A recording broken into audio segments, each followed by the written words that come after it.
Thank you all for joining me. This morning I woke up and I was in a very pensive mood.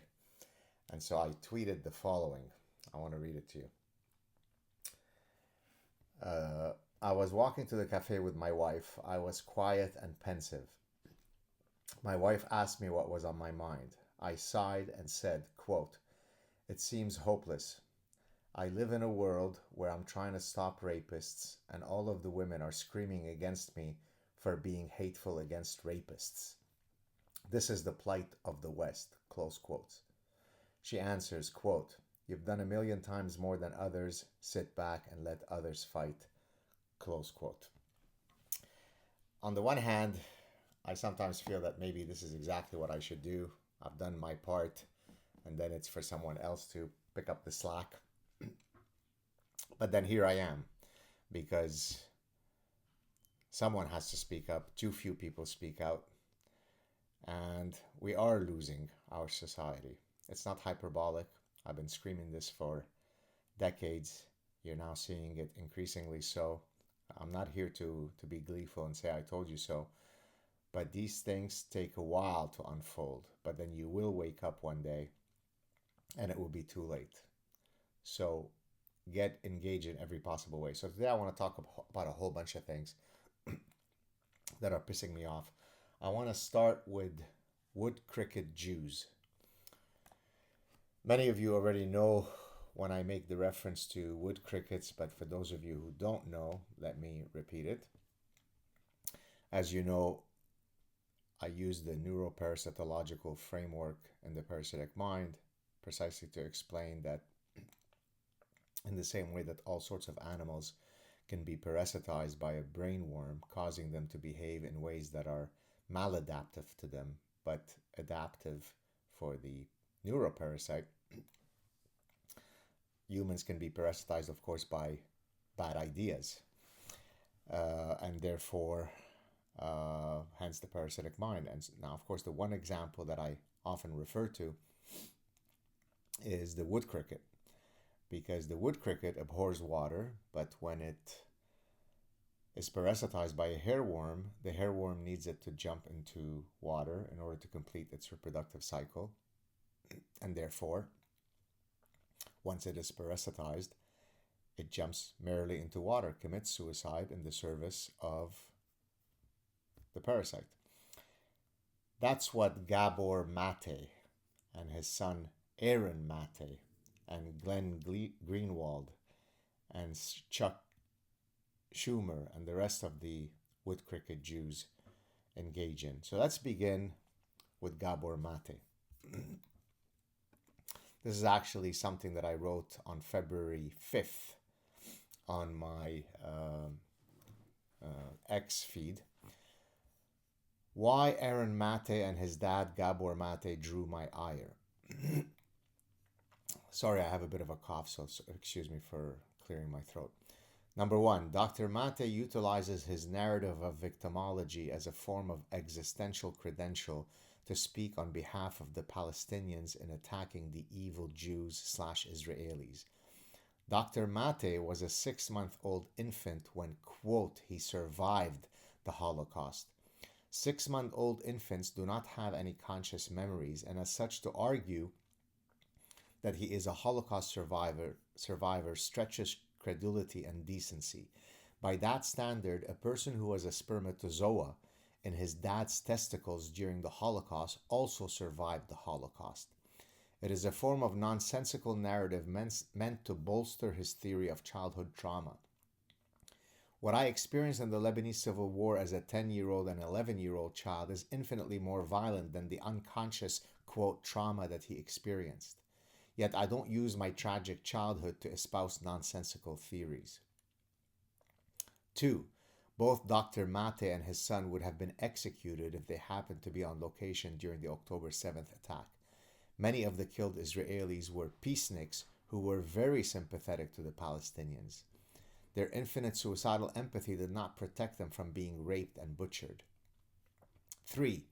I have always stated that a single innocent person who is killed in conflict is a tragedy, whether they are Palestinian, Israeli, or anything else. But This conflict is about a battle of two very different views of how society should be organized.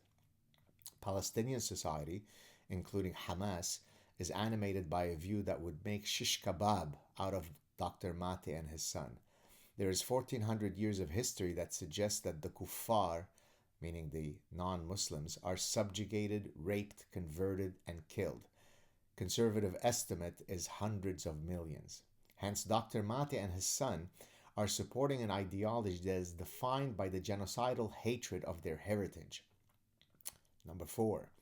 If the Israelis wanted to eradicate the Palestinians, they could do it in 15 seconds. Yet every day that the Palestinians do not attack the Jews is a day that peace exists. However, the Palestinians are taught straight out of the womb that Jews must be exterminated. It is their definitional identity.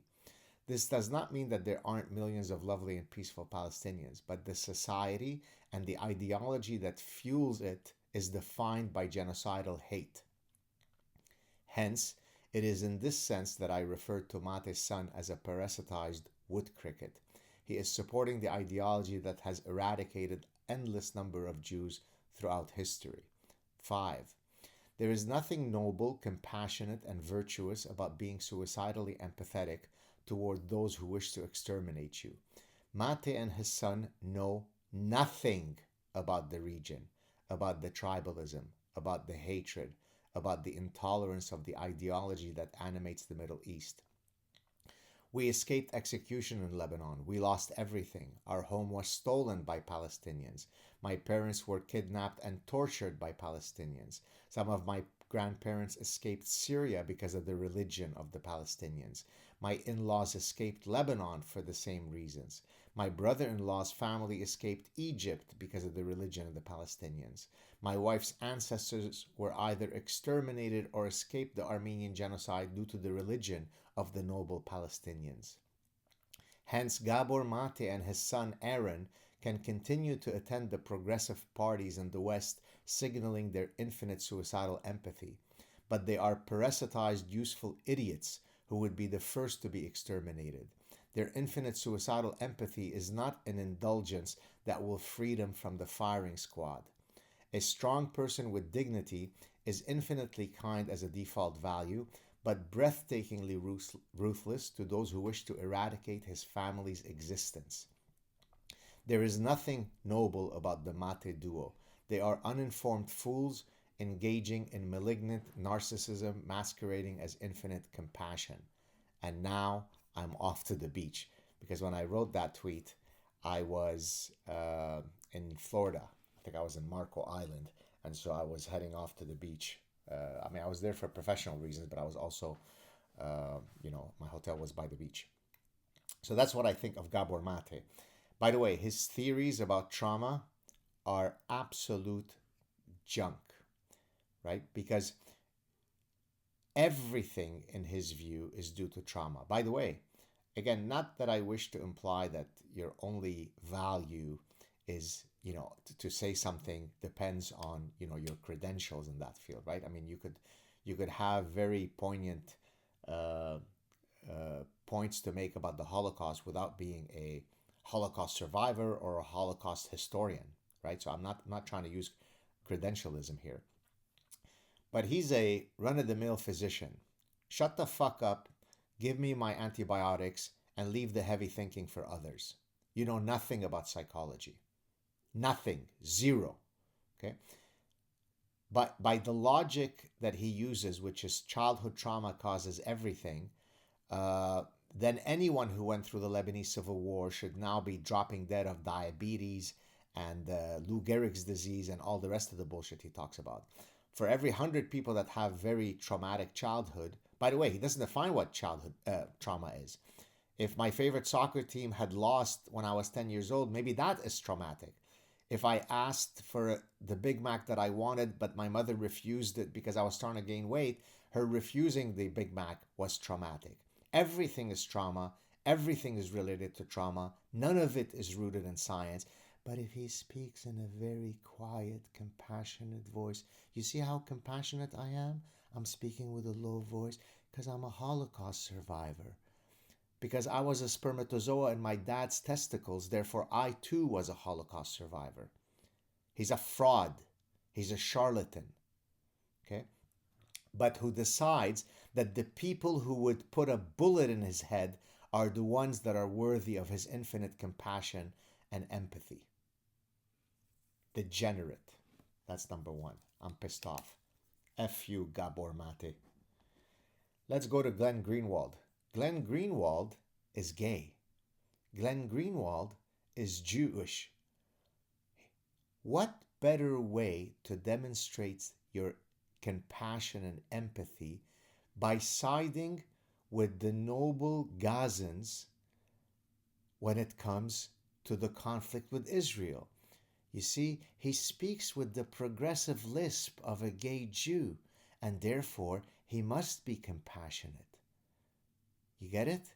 He's just compassionate. Now, if he were in Gaza, he would be right away entered into a new type of study. It's called gravity-based conversion therapy that is 100% effective in curing him from his same-sex attraction. So Tel Aviv is very, very gay-friendly. Gaza, not so much, but he decides to go with Gaza. Because unlike me, the warlike guy, he's compassionate. He speaks with a progressive lisp. You see it? You hear it in my voice? Therefore, Glenn Greenwald is a nice guy. By the way, I offered him that I would raise the funds to send him to Syria, and he would go completely tourism, all expenses paid, as long as he wears there, "I am a proud gay Jew." Notice it's not Zionist, because remember, those guys, they only hate Zionists. They don't hate Jews. So if he goes there, wears that shirt proudly, and comes out unscathed, then we will know that he's right, that the noble Middle Eastern folks, Ahmed, Muhammad, Mahmoud, and Hussein, don't have anything against gay Jews. They only hate Zionists.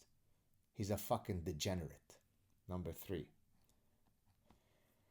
Chuck Schumer, I'm just going to skip him, but anyways, I loved when Donald Trump said about Chuck Schumer that he's no longer Jewish, he's Palestinian. And I don't know if you saw me, I've been having fun with Grok, posting all sorts of images of Palestinian activist Chuck Schumer.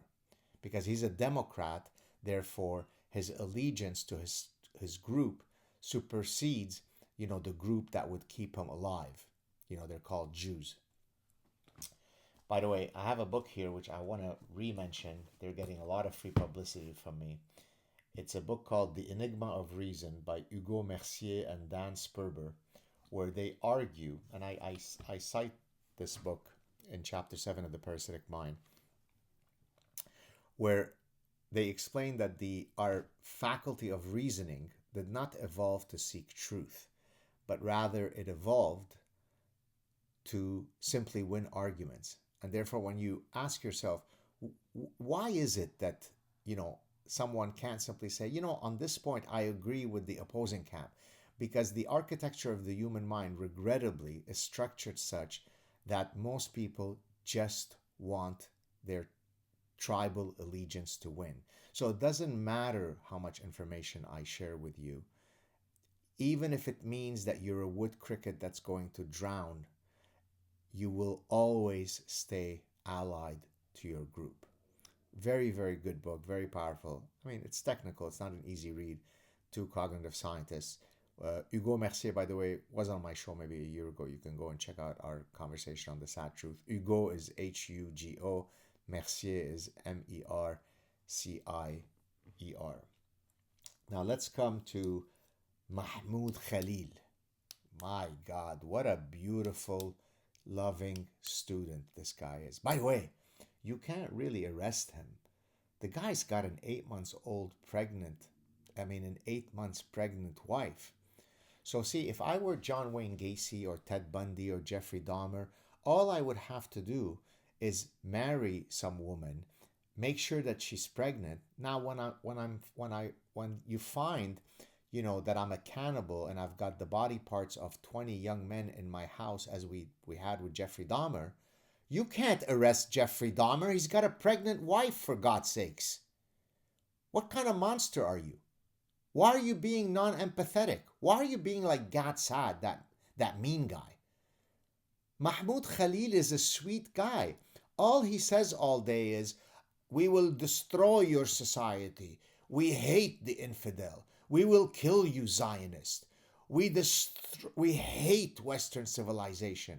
He comes, but then he goes, oh, but why? Why you deport me? Why?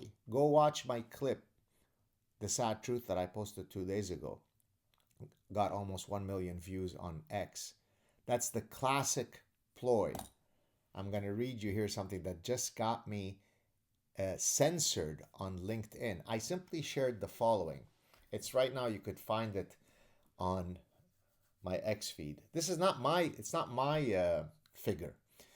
I just shared it on LinkedIn and I just said, thoughts, question mark. So you can't even share an idea and not even take a position on it. Simply ask people. All people could say, I hate what you shared. It's crap. Islam is beautiful and peaceful. I can't even question it on LinkedIn.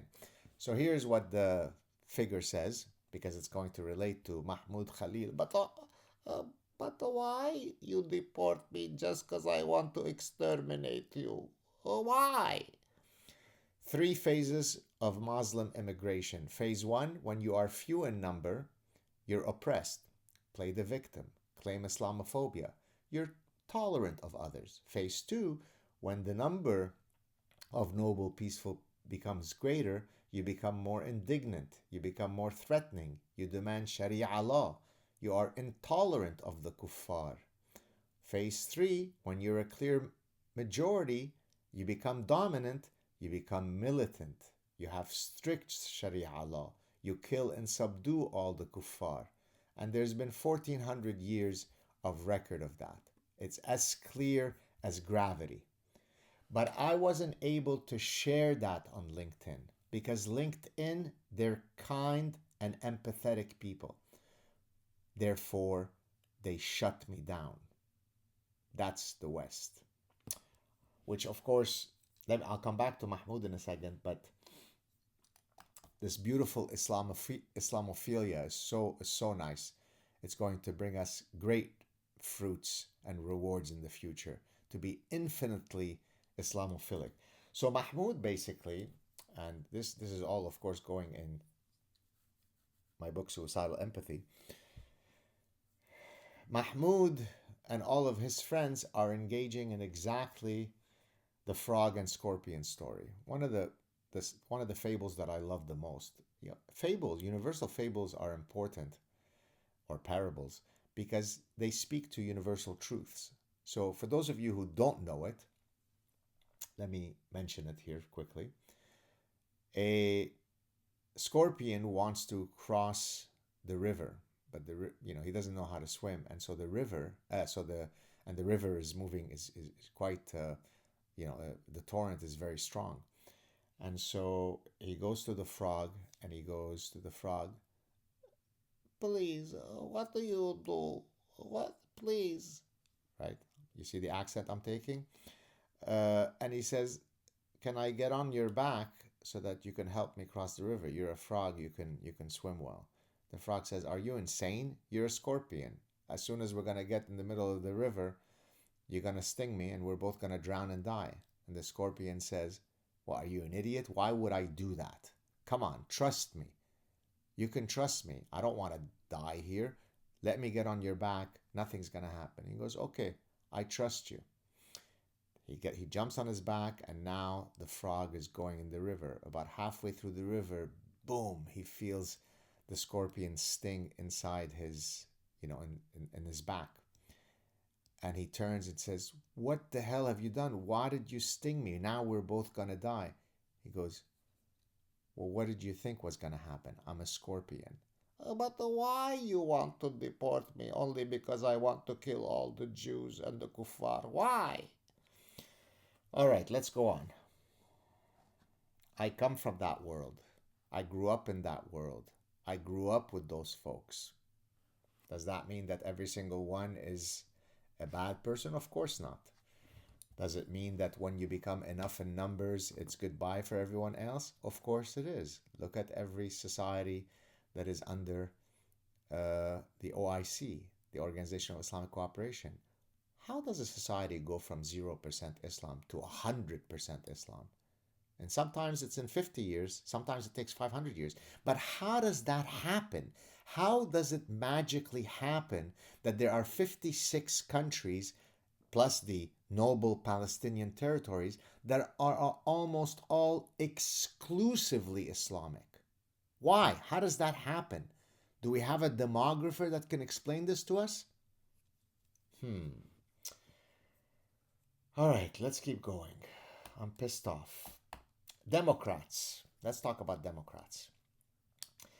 Democrats lionize George Floyd, a repeat felon, a horrible guy. He's lionized, right? Chuck Schumer and Nancy Pelosi went on their knee. Hashtag BLM. He's lionized. He's a saint. He's beatified. He's Saint Floyd. Also, Mahmoud Khalil, who came here from the largesse of the United States, where they say, come in, come to our university, come live in our great American experience. We will provide you taxpayer funding. Do something constructive with your life. He spends 2 years agitating, harassing, intimidating, insulting, calling for the extermination of the West, calling for the extermination of the Zionist entity. Jews are afraid to go to campus at Columbia. They don't want to see the kafiyah and the ISIS-looking folks. I come from that world. I escaped execution from guys that look like that. I don't want to walk around campus with those guys screaming those things. Where are my rights?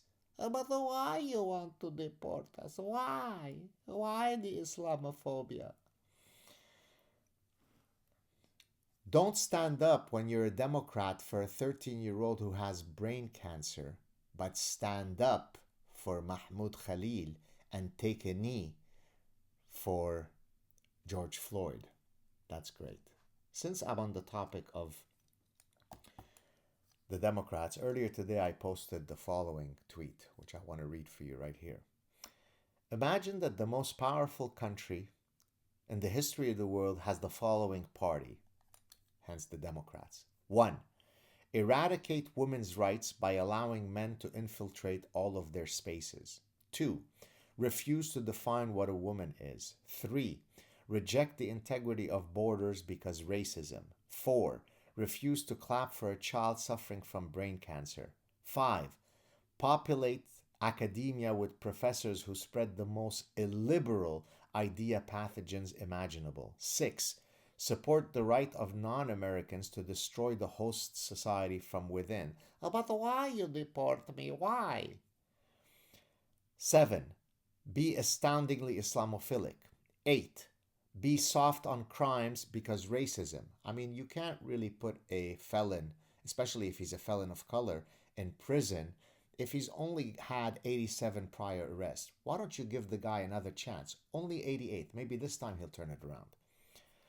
9. Support the spread of socialist communist ideals. It doesn't matter that communism and socialism are literally anti-Darwinian, anti-human nature. They violate the most fundamental precepts of human nature. They've been tried in 100 different societies and always led to abject failure.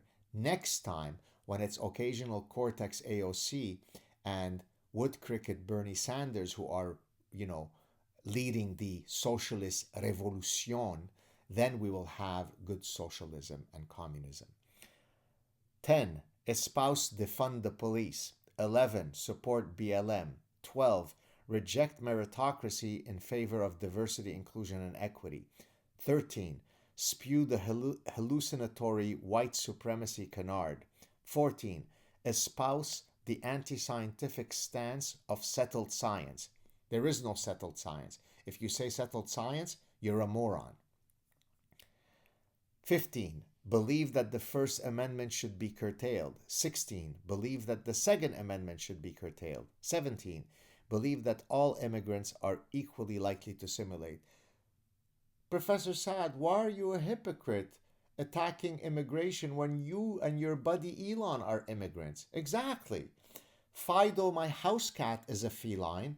The wild lion is also a feline. This is why when I go to Namibia on a safari, I jump out of the jeep and try to start hugging the lion because they're both felines. Because I use the word feline both for Fido the cat and for the wild lion. Therefore, they're indistinguishable. This is why, for example, badminton is a sport, MMA is a sport. They're both called sports, so they're both equally likely to result in brain damage.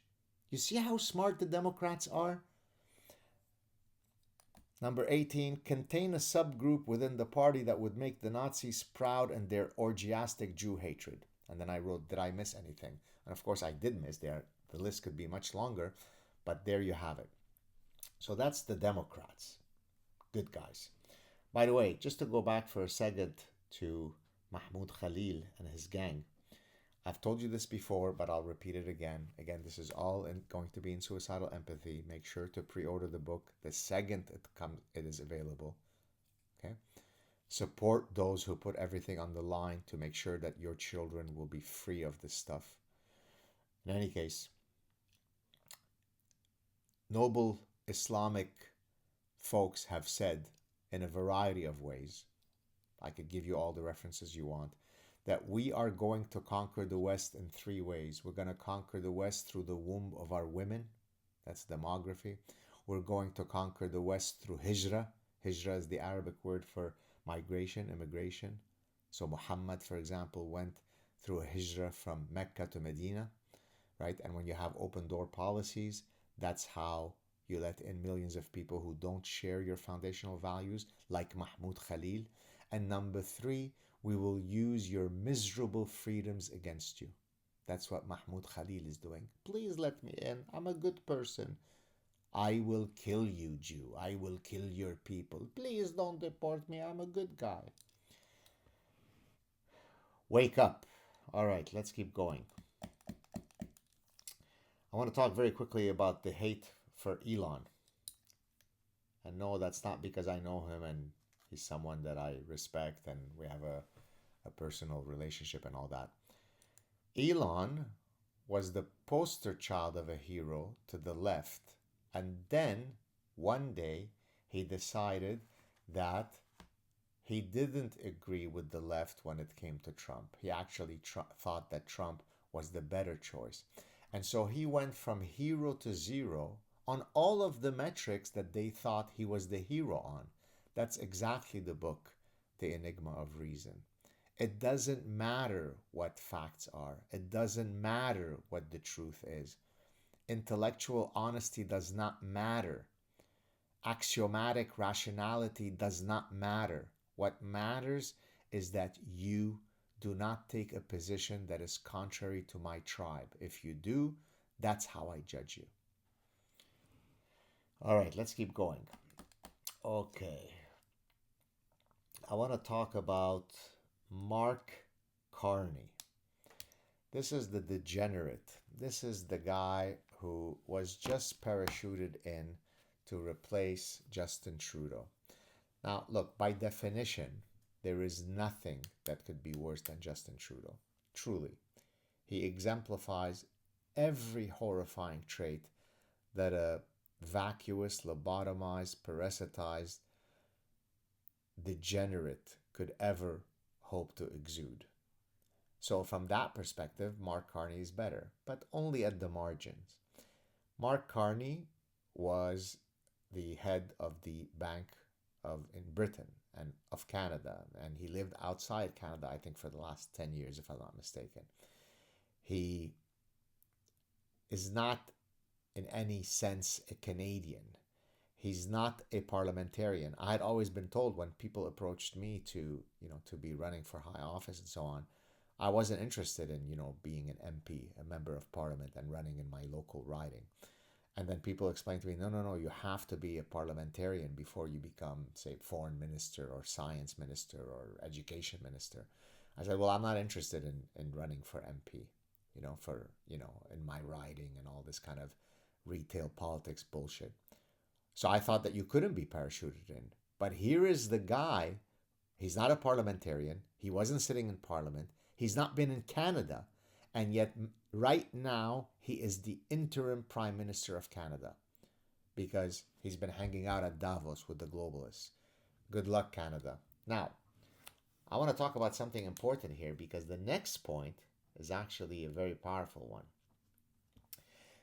Tariffs. So a lot of Canadians, many Canadians, by the way, who typically are fully on board with me on all issues, right? I mean, thank you, Dr. Saad. You're the hero. You're the national treasure. We love you for everything. But they're now all riled up because suddenly Donald Trump has turned Canadians into a very patriotic bunch. That's the devastating effects of tribalism. So now they see a common enemy in Orange Himmler because he wants to impose tariffs on Canadians. And therefore, anyone who stands up to Donald Trump is a good guy. Now, to the extent that Pierre Poilievre was seen as someone that Donald Trump appreciated and vice versa, then Pierre Poilievre, who is the conservative leader, is no longer good. Mark Carney, who's a complete degenerate, who's going to do the same kind of policies that led Canada to score astoundingly worse on every reasonable metric that judges the health of a society in ways that are incomparable to any other prime minister in the history of Canada, they've all decided they're going to vote for Mark Carney and Liberals. So from one side of their mouth, Dr. Saad, you're a national treasure. From the other side of their mouth, they will vote for the candidate who exemplifies every single illiberal idea that I fight against. That's why I think it's a hopeless case. Speaking of that, let me mention my physiotherapist. Sorry, not my physiotherapist. By the way, let me just finish with tariffs. Donald Trump is not saying that I'm just some idiot who wants to impose random tariffs because I'm a mean person. From his perspective, as a rational actor, right? There is a thing called rational choice theory, which basically says that every entity pursues its self-interest. Yes, Ayn Rand talked about that in her objectivist philosophy. It's a fundamental feature of, classical economic theory, right? Rational choice actors. He's saying, I represent the United States. Therefore, if you impose a 100% tariff on our dairy products because you want to protect your Canadian market, then I'm going to impose a reciprocal tariff on you. And that results in crying murder. Because the United States, you see now why it's going to go in suicidal empathy, because the United States should be suicidally empathetic in their largesse. So other countries should impose prohibitively exorbitant tariffs to protect their markets, but the United States should not be afforded that same luxury. It shouldn't be reciprocal because the United States is kind. By the way, 40% of all global foreign aid is paid by the United States. There are 200 countries in the world. Imagine that the global pie of foreign aid is $100. One country, called the United States, pays 40 out of the $100. So what Donald Trump and Elon Musk are saying, enough of the gravy train. Now, I'm not American, I'm Canadian, but I'm a person with a functioning brain. Therefore, do I understand that the President of the United States wants to be pursuing policies that are in the self-interest of his people? Yes. If you're a globalist, you think that Donald Trump is Himmler. If you understand rational choice theory, then you think, what took them so long to get there? All right, let's keep going.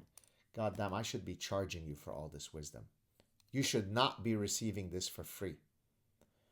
Speaking of which, why don't you do the right thing? Reciprocity is the Darwinian mechanism. Don't be parasitic, and go ahead and subscribe to my exclusive content. Believe me, I give you way more than what I charge you, the price of a latte per month, so that you could receive exclusive content.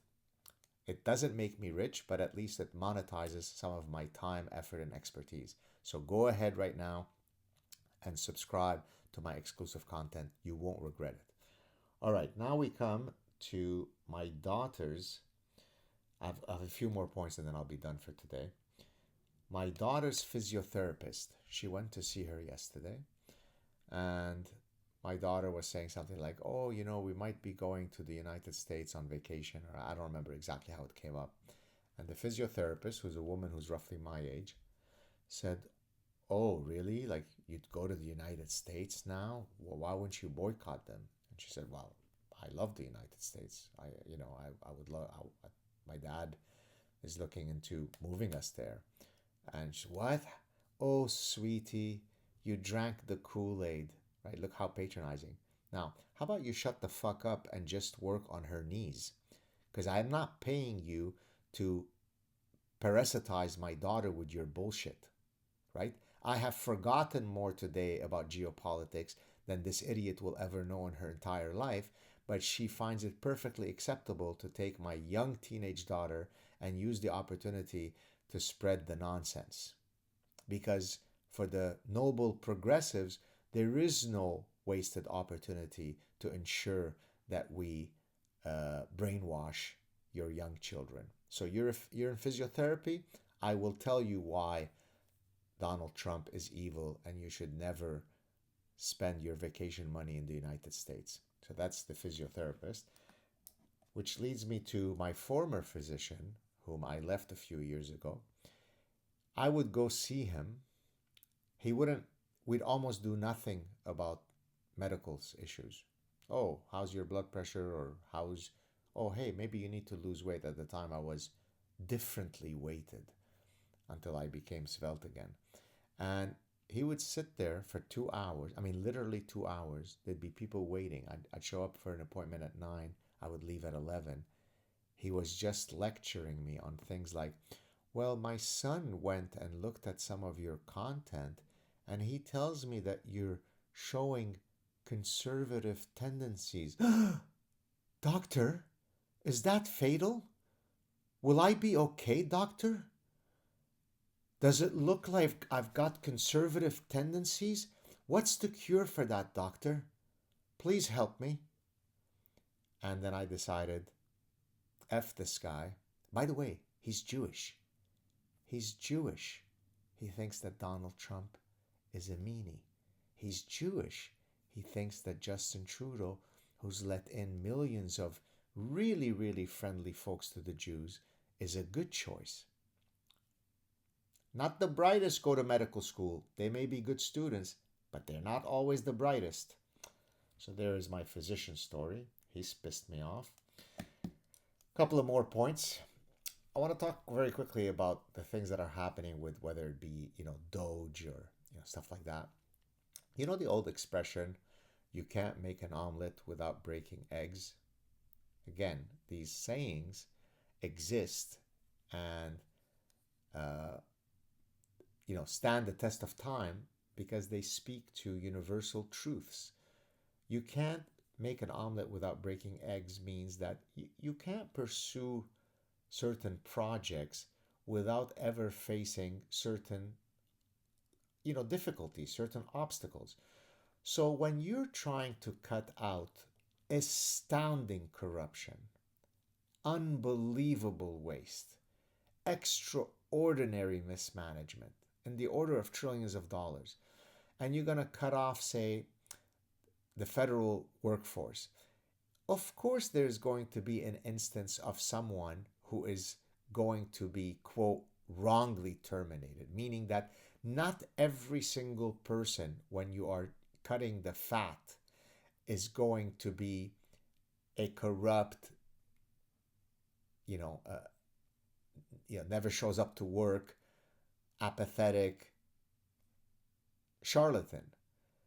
But the fact that you come up with one case, oh, there's this one guy who studies the effect of stress on, air traffic controllers, and now he's lost his job. Aha, therefore Elon Musk and Donald Trump are evil. Oh, uh, it's not true that men are taller than women, because my Aunt Linda is taller than my Uncle Roscoe. So, of course, when you're doing massive cuts to something that is as bloated as the US federal government, there's always going to be cases of that the individual exemplar. Oh, in this case, it was a pregnant woman whose son suffered from brain cancer who are going to be deported. So you see what you're doing? You're triggering, you're misdirecting the empathy, you're weaponizing empathy to the singular case rather than the empathy of the collective. How about you be empathetic to the United States, who is going to otherwise go bankrupt, and it will die? And your children and their children and their children won't be able to assume the burden of the $37 trillion debt that you've left them. No, but I've come up with one example where Matilda is a pregnant woman and her son has diabetes, and now they're going to be callously deported. That's how evil the Doge people are. It's a rhetorical trick. It's a trick that utilizes a misguided triggering of your empathy module. That's the whole topic of my next book. So there you have it, people. Gabor Maté pisses me off. Glenn Greenwald pisses me off. Chuck Schumer pisses me off. Mahmoud Khalil and the rest of the folks who support him. By the way, did you see today at the thing? Nearly 50% of the women that were at the Trump thing are lesbian Jewish women. The lesbian Jewish women are supporting Mahmoud Khalil. I don't know if they were lesbian, but they certainly did not look like they were, they were picked out for their incredible good looks. There is a look to a lot of these, Queers for Palestine folks. I'm pissed off, people. I'm pissed off because it doesn't matter how much one tries to reason with people. The tsunami of those who wish to eradicate our way of life seems to be sprouting, 1,000 times faster than any inoculation that I can provide. I'm trying to do my part. I'm doing my small part, but you all have your part to do. By the way, last point. Some of you may have heard that a couple of days ago, a friend of 30 plus years that I'd originally first met at Cornell, I love the guy. He happens to be black. It's relevant to the story. He recently told me that we can't see a way to move forward in our relationship. I hate when these wokesters speak with these words. Move forward in our friendship, given that you said something complimentary about Trump. He's targeting my community. Oh, wow. So you're willing to get rid of a 30 plus year friendship because as a Canadian, I seem to have less hatred towards Trump than you do. I need to be walking lock and step with you. Otherwise, F you, Jew. There you have it, folks. I hope that you have found this latest things that are pissing me off valuable. I will be posting this on all my platforms. I'm taping it right now, so in case you missed some of this, you'll be able to see it again. I hope to speak to you soon. I'm heading off to Northwood University shortly to actually teach a course on the parasitic mind. Just today I submitted the course outline. I think it's looking really good. I'm excited, and I wish you a great evening. Fight for our liberties. Don't be apathetic. Talk to you soon. Cheers, everybody.